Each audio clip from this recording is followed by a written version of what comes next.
Hello, and in this video I'm going to be showing you how to use the RSI, Relative Strength Index.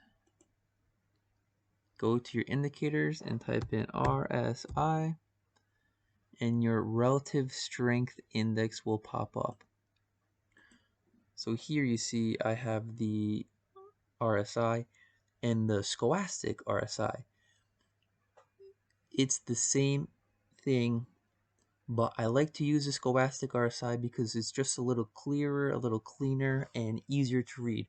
So for this purpose, they're the same thing. For this purpose, we're going to use the Scholastic RSI.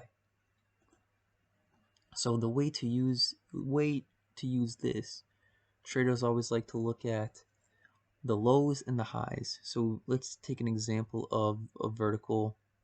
We see up here dip, we see big dip here, right? And okay, big dip here, all right, and then pump here. Okay, so we'll use these three as an example. So let's see what happens. That was a dip, pump, dip. So the RSI was showing before the dip occurred we were losing strength, and then the bottom of the strength came at the bottom of the candle, right around the red line. Same thing with the pump. We were gaining strength, and the very top, the strength topped out.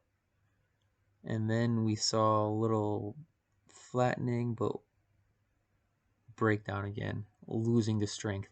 So it's just a strength in the direction of the price, a strength in the direction of the asset that you're trying to trade.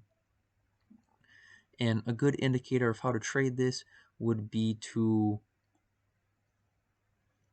watch the levels from 80 to 20, and on small time frames it's a good idea to buy below 20 and sell above 80, because you can't be super strong forever, especially if you're on a small time frame, and you can't be losing strength forever because there's buyers and sellers.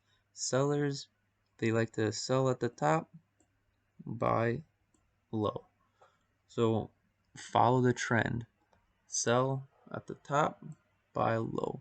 Easier said than done, but if you use all these indicators and tools, it will really help you get ahead and get an advantage. Thank you for watching.